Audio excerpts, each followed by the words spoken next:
What's up, YouTube? And today we're going to be working on the Buick GS's frame. Now, the frame itself has quite a bit of work that needs to be done to it.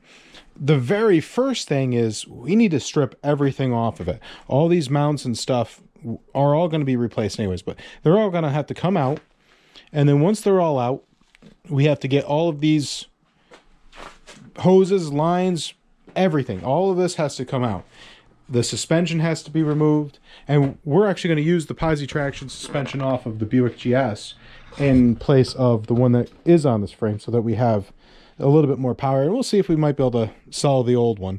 I don't really know if anyone's going to want one of them or not, but hey, you never know. Some people want to keep their car as pure as possible, and that might have been what theirs came with.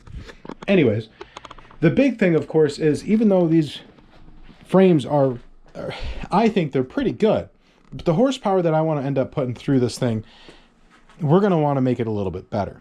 And the big part of it, of course, is these C channels, which we have to make sure that they all end up being straightened, because it's a kit that we're going to be getting that will actually weld in all of the spots, including the back. We're going to tube it all. We're going to close it all up. So I'm actually going to talk to the gentleman that said he's going to be sandblasting the body or the frame for us, which, once again, great guy. I did his 67 Mustang interview last year, which look forward to more interviews with this coming up here once the weather starts coming up nice. I actually found a guy that spent, I think, 10 years restoring an original Barracuda, straight six, kept it all original. The only thing was there was no interior, so the car came out absolutely gorgeous, and I think you guys would appreciate his story, and I really appreciate those kind of stories. So we'll have more of those coming up in the springtime. I don't want to make these guys take their cars out in the wonderful New York State salty crap. So once spring comes around, I have a whole bunch of cars lined up for interviews. So look forward to that. But back to this, we're going to get it sandblasted, and ultimately I want to get it powder coated. So I don't really know how that whole process works. So my goal is to get this sandblasted and back to me, probably with some type of primer on it. I don't know. I'll have to talk to him, because there's a lot of work that needs to be done. We need to weld it all closed. There's a lot of dings and dents in the actual frame rail that we need to fix. No major issues, but you know, I don't know the exact, like, I want this thing to be the whole car, I want it to be as absolutely perfect as possible. I'm a bit of a perfectionist, and I hope that you guys can appreciate that. So if things take a little bit longer than just slapping it together, I don't want to have something that looks great on YouTube and kind of pull the wool over your eyes. And some of you might see it someday and be like, well, it looks like a piece of crap. One, that's just not how I was brought up. My grandfather basically said, you know, do it or don't do it. So do it right or don't do it, I should say.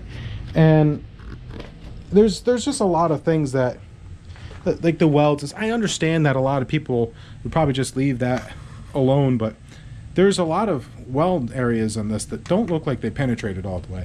So we're going to clean up all the welds.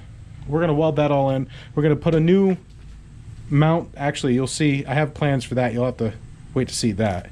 But there's a different type of mounting system I want to do for the actual transmission, other than like a bottom mount. Guys that are into drag racing probably already might have an idea what I'm thinking about doing. The other thing is, there's the suspension is just, I don't want this to be a drag racer, and I do really like autocross, and this thing is just, my Supra's stock sway bar is like that thick compared to this. So there's a lot of things I want to do to upgrade this. I don't really know what options I have for upgrading the steering, but I really want this to be as competitive as possible. So there's going to be a lot of boxing, a lot of reinforcing. We're actually going to have, now you can see my hand, we're going to have it come out, and it's actually going to support the actual load. Kind of more like an Art Morrison frame. I have a really nice set of diagrams for how thick the tubes have to be, where they have to be placed, and we're gonna stiffen it right up.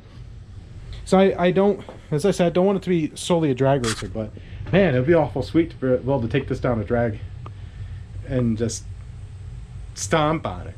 But I also want to be able to take corners. So there's a lot to be worked on the frame, and that's gonna be the next episode. We're gonna start digging right into this. Today was just a real quick glimpse of just what we're gonna be working with, and it is really cool to see how things were built back oh my god, all those years ago. But we're gonna have all new body mounts. I have the frame. We're gonna be keeping the frame. So there's a couple of options. I would really like to keep a 455 in this frame, this body,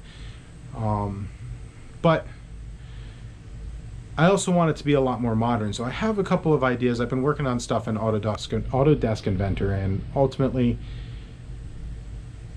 I think we should be able to do it where we kind of bring the 455 into a modern type of age. And I don't know, I guess we're gonna have to wait and see what we're gonna do for an engine. I know it's kind of disappointed about the 350, but such is life. You just have to keep moving and don't let it bring you down. The other option, of course, is, and I really don't want to do a LS swap, but I really love the 6.0 and that truck out there. Not to suggest we're going to use that. We want something a lot fresher than that. But there's just something about that 455. Other than the fact that it's an absolute torque monster, freaking awesome sounding. I don't think they'd be really good under boost, but thin cast stuff generally isn't. So what do you guys think about that? I'm leaning towards the 455 and just make the Supra the monster, and then just have this more like a daily driver with a road warrior kind of situation. Not something that can take a quarter mile at like 9 seconds. It'd be pretty cool to get the Supra at that point. And on that, we'll have to see what we end up doing. I don't know if I'll stick with the 1UZ, which kind of sucks because I have all that, and then the heads are no good. So we might put a 6.0 in the Supra. We'll have to wait and see. But the frame does need a lot of work, and not because it's in bad shape, but because we want to be able to take a lot more power. We got to get all this apart. So if you guys have any suggestions, I found a couple companies that will get us a lot better front suspension. As far as the rear suspension goes, we're gonna there are kits to stiffen it up and also put basically coilovers underneath the front and rear. So we're gonna have a much more modern system in this, and it's gonna take time. None of this is cheap, so I'll do it as I can, but there's gonna be a lot of just upgrading. So listen, I appreciate you all watching, and I'm sorry this is not a wrenching video, but that will be tomorrow when we start tearing this down. I kind of want to just give a little bit of an idea, but not overpromise anything at this point. So thank you guys. You have yourselves a wonderful night. If you like the content, don't forget to hit that subscribe button, and just enjoy the rest of your night, guys. Talk to you later. Take care.